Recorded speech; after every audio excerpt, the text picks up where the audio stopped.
Hey guys, it's Haley and welcome to another bookish video.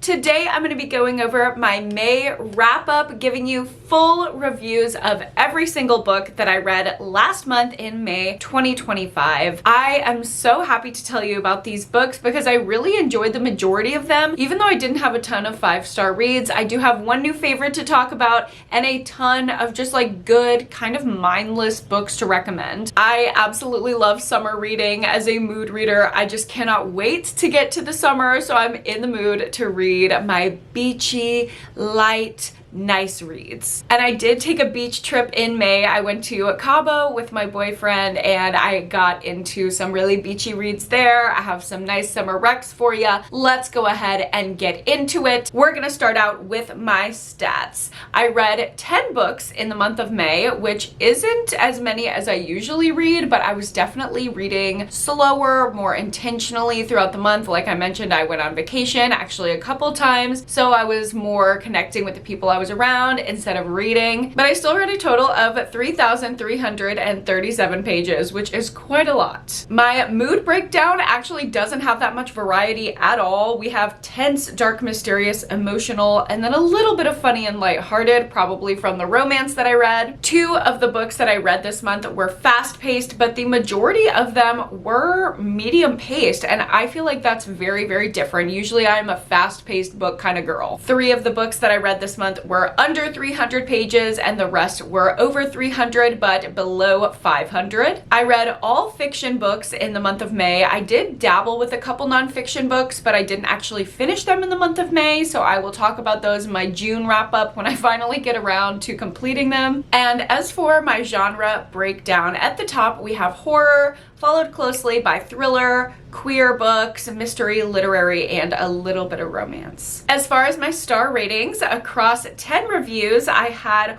1 2.5 star book, so just an average one, 2 3-star books, a 3.5, 4 4-star books, a 4.5, and a 5-star read. Average rating 3.75 is not too bad, honestly. I think that's pretty good. And this is how I read these books throughout the month. As you can see, like a little bump for basically every book or every couple of books. They were pretty evenly spaced throughout the month. Now let's get into my reviews. As always, we're gonna start out with my least favorite book of the month and work our way up to my top favorite book of the month to end this wrap up on a high note. My least favorite book that I read this month was The Missing Half by Ashley Flowers. This one just came out in May and I read it as an ARC copy. And unfortunately, while this was a really nicely plot-driven, fast-paced book, I was really annoyed by the ending. It just seemed totally out of left field. Basically, in this book, we are following 2 women whose sisters have gone missing, and both of them suspect that there is a connection between their sisters' disappearances, so they kind of band together to try to solve their cold cases. It's a pretty basic, like, missing woman thriller premise, but like I said, it kind of went off the rails at the end, and I don't think in a good way. I do think that I have an unpopular opinion here because a lot of people seem to be liking the twist at the end of this book, and while it is kind of shocking, I will say that I don't think it leaves a good taste in your mouth as a reader.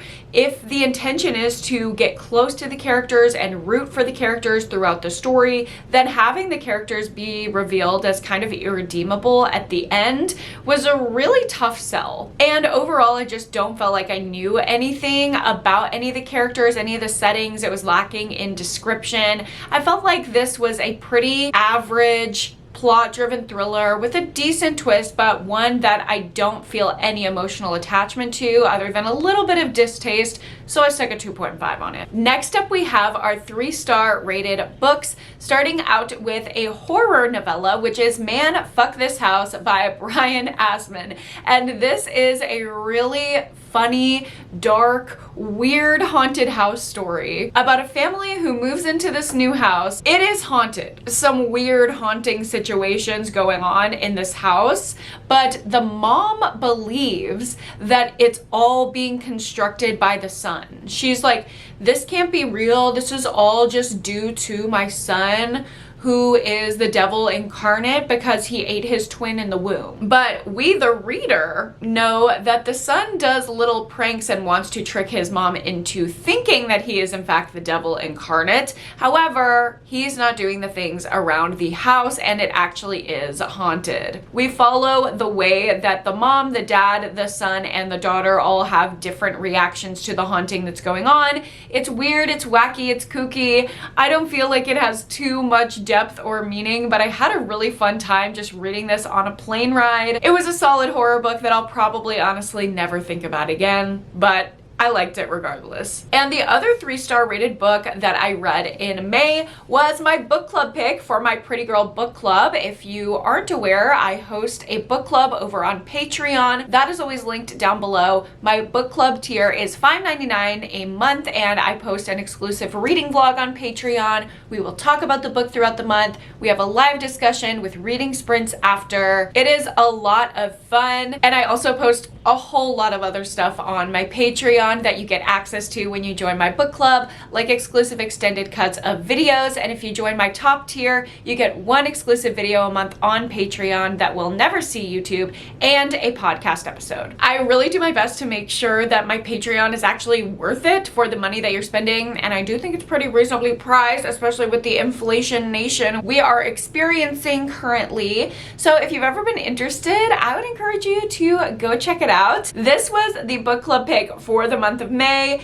It was very, very long, okay? We were all saying like this is a chunk. Quite a few people actually ended up DNFing this book before our discussion because they just couldn't get through it. And honestly, I think that was the biggest thing that led to me rating it kind of low with a 3-star. And honestly, I might lower my rating to a 2.5 or a 2. A very bad thing follows a woman who is this famous author. She is world renowned. She writes these amazing mysteries. And on the last stop of her book tour, she is murdered in her hotel room. We are following a litany of different perspectives to try to figure out who murdered this woman, including her daughter, who's also her publicist, and they have a weird relationship, a journalist who was writing this main character's life story, and one of her random fans. We're trying to figure out who could have done this by putting the puzzle pieces together throughout the book, and honestly, it was written really well. I thought the writing flowed, it was easy to flip pages, and I really enjoyed the first half of the book, kind of like putting the puzzle pieces together, like I said, but it really started to drag and feel a little bit pointless to read all of these scenes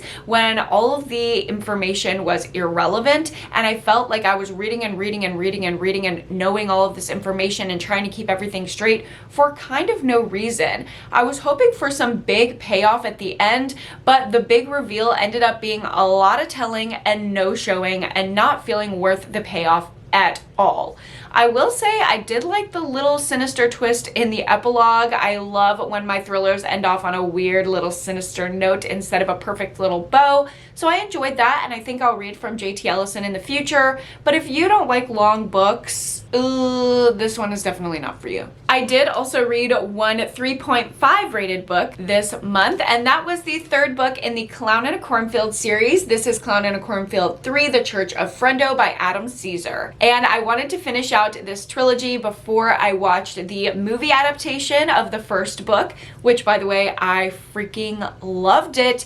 If you want to see all of my movie reviews, I watch a lot of horror movies. Pretty much every new release horror that comes out throughout the month, I will watch and rate it on Letterboxd. I don't know if I've ever mentioned my Letterboxd on my channel, but I did get a couple questions for my Q&A video, which is coming soon, about if I have a Letterboxd. Yes, I do. I will link it down below. Anyway, I wanted to finish out this trilogy before I watched the movie. And this third installment had a lot more about like religious trauma. If you don't know what the first book is about, it's this kind of like small town hick conservative situation, and there's a killer clown going crazy on all the teens because they're evil and they're not following the moral code that the town was built on.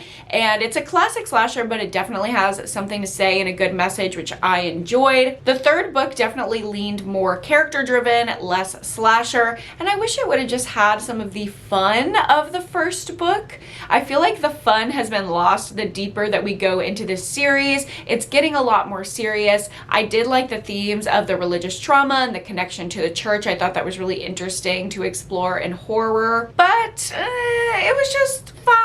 I like the ending. I like the way that the series kind of like got led into the cinematic universe, but it's not my favorite book of all time. Next up, let's get into my 4-star rated books. And now is the point in the wrap up that I always say, like, every book from this point on has a Hailey stamp of approval. I feel like under 4 stars is like, it could work for you, it could not, it didn't really for me, and anything 4 and above is like, you will have a solid, enjoyable time with this book, according to my personal opinion. Let's start out with The Lake Escape by Jamie Day. I believe this thriller comes out next month, and it is a really solid, like, domestic drama vacation thriller about 3 best friends who go to this lake and meet up for vacation every single year. All 3 of their families have had lake houses there, and every 30 years, a woman disappears from the lake. This time around, it ends up being one of their group,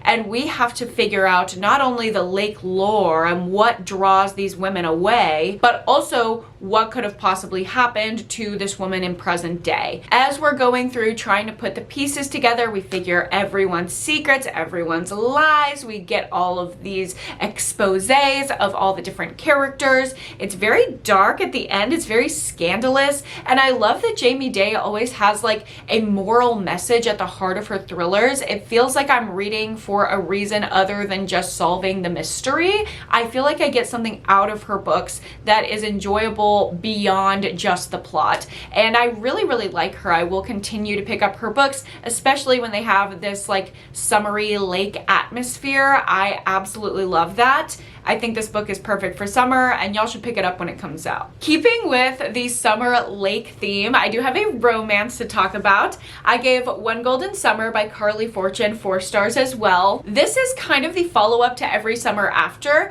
and if you remember, I was in love with Every Summer After. I sobbed reading that book. It's one of my favorite romances of all time. We are following the other brother in this book, so finally he gets his romance. He is a very like suave, kind of playboy, narcissistic guy, and he meets this kind of timid, anxious, shy girl who immediately hates him, and he has to soften and get in touch with his sweetness in order to win her, because he sees something in her that is worth doing that hard emotional work. And I thought that was so, so sweet. It takes place on the same lake that Every Summer After does. It's very summery, perfect atmosphere. And while the romance is obviously like the main point of the story, I had a lot of fun just following our main female character come into her own. She just got out of a long-term relationship, and that's kind of why she takes this hiatus to go stay at the lake for the summer. And she's really intent on getting to know herself and becoming more independent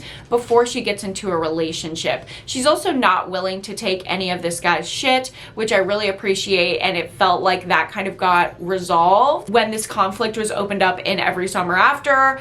I just thought this was so good. It was light, it was easy, it was beautiful. What else do you want from a summer romance? Oh my god, the next book I have to talk about, so freaking unhinged. I love this thriller. I'm gonna be recommending it for sure in upcoming recommendation videos. This is Cross My Heart by Megan Collins, and this is about a completely delusional and unhinged woman who figures out that she has an enlarged heart and she needs a heart transplant. She ends up getting an emergency heart transplant, thank God, but then after she recovers, she gets obsessed with the man who is the widower of the woman who donated her heart. So she's like, well, obviously I have your dead wife's heart. We should be together now. And the weird thing is that he does actually indulge her, and they open up a dialogue, and we don't know who is the bad guy here. We are trying to figure out basically who is the weirdo, who is more sinister between the two of them, because they are both delulu, unhinged, crazy, and and I can't. This was a whole train wreck that I could not look away from. Honestly, I thought it was going to be 5 stars when I was like halfway, 2/3 of the way through, but the ending did drag a little bit. It got a little convoluted. I felt like I didn't really care to pick it up once I got past a certain point in the story, but I thought it was so wild and such a great premise for a thriller. I was thoroughly entertained, and I'll definitely be picking up more from Megan Collins. The last 4-star book that I have to talk about that I read in May is The Lamb by Lucy Rose. And this one is the exact type of writing style that I like in a horror book.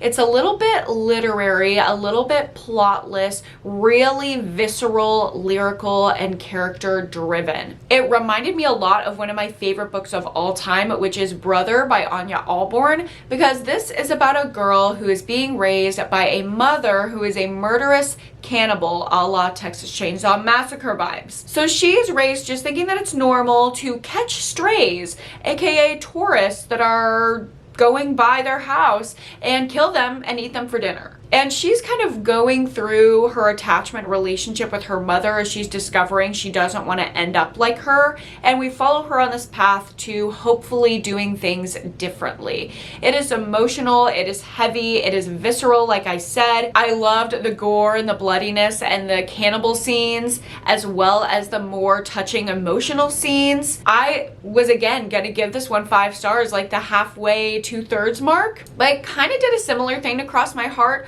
where at some point I just kind of got bored of the same thing, even though it was crazy and it was unhinged. Felt like it was the same thing over and over, and so it dragged a bit at the end. Still a really, really solid read, but I wish it had a better ending. I feel like I'm being pretty critical with my reviews on these books, but I do just want to let y'all know they're all really good. Like all my 4-star books, solid, recommend them. And I especially recommend the next 2 books. My 4.5-star book that I read in May was Natural Beauty by Ling Ling Huang. This is about an Asian American woman, and she was a piano prodigy as a child. She had her parents basically sacrifice everything for her. They were immigrants. They came to America to give her a better life and make her this piano prodigy. And she did do that, but she's lost all of that because of some trauma that she's gone through, and now she's just trying to build herself back up. She ends up landing a job at a holistic, like luxury beauty and wellness brand to try to kickstart herself and get a life back on track. But she notices that beneath the beauty and perfection of where she works is a dark underbelly of what youth and beauty truly means. It talks about whiteness, racism, the immigrant experience, feminism, consumerism. It is just really commentary heavy horror that doesn't feel that way when you're reading it. It's honestly a really, really easy read. It just flowed so well. I loved our main character and I felt super, super connected to her the entire time. It is pretty intense. There are some weird scenes. It kind of reminded me of The Substance at a lot of different points. And I would say if you like the book Youth Juice, which I've recommended in the past, you will really like this one, and vice versa. The only reason that I couldn't give it 5 stars and I landed on a 4.5 is because it felt like a little bit of something missing. I enjoyed the ending, honestly. It wasn't that. It was just like the lack of that 5-star feeling of like obsession and this new favorite book. Like I didn't feel the urge to highlight while reading this, and I feel like that says something. There was just a little bit of a remove. Not sure what that is, but still think it's really, really solid, and this could be 5 stars for so many of you guys. And the last book I have to tell you about that I read in May is my 1 5-star book and my shining favorite of the month, which is Play Nice by Rachel Harrison. I read this in my ARC vlog, and it doesn't come out until September, so you guys will have to wait. Definitely pre-order it because this one is phenomenal. We are following our main character, Cleo, who is the youngest of 3 sisters. She's an influencer. She's really confident. She's really a party girl. She's a little bit avoidant and scared to face her emotions. She's a little bit delusional and over the top. She's just such a fun character and a character that I related alluded to a lot. And her mother suddenly dies, and it kind of upsets the avoidant dynamic in her family because her sisters and her dad and her stepmom have all lived just kind of ignoring the issues of their mom. She believed in her delusional way that their house growing up was possessed, and she wrote a book about it, a la like Haunting of Hill House, Home Before Dark by Riley Sager. But everyone just thought that she was crazy. Like, there was no way that the house was actually haunted or possessed, so everyone just chose to ignore it and not look into it. The sisters actually made a pact to never read their mom's book. But in the wake of the mom's death, our main character Cleo is so emotional, and she feels this strong pull to really understand her mother and find out what really happened, what is in the book, etc. Along the way to doing that, she stays in the house and she is remodeling it and figuring out if it is actually possessed or not. She is reading the book from her mom and upsetting the family dynamic, figuring out a lot of hard truths about her family system. I thought the horror in this book was, yeah, partly like the poltergeisty nature of the things that go on in the house, but really more than that, it was from the horrifying ways that you can immediately feel so cut off from your family when you break the norm, when you become the identified patient, when you're a bit of the black sheep. And that was really impactful. Honestly, this book was kind of heavy for me, but in the best way. And I absolutely love the way that Rachel Harrison writes these kind of themes. It reminded me of Such Sharp Teeth, and some points reminded me of Cackle. I love every single one of her books, and this is no exception. Easy's 5-star I've given this year. It is great, and I cannot wait for it to come out so you guys can read it too. I feel like this was such a quick wrap up because I didn't read too much in May, but that was everything. I hope you guys enjoyed watching this video and got a couple good recommendations from it. Let me know down below your favorite thing that you read in May, or if you read any of these books this month as well. Thank you guys so much for watching. Again, if you like this video, go ahead and give it a like and subscribe to my channel if you haven't already. And if you want more content, if you've exhausted what's available here on YouTube, please go check out the Patreon. I am loving the content that I'm creating over there lately. And of course, don't forget to go to therapy and read a book this week, and I will see you guys in my next video. Bye!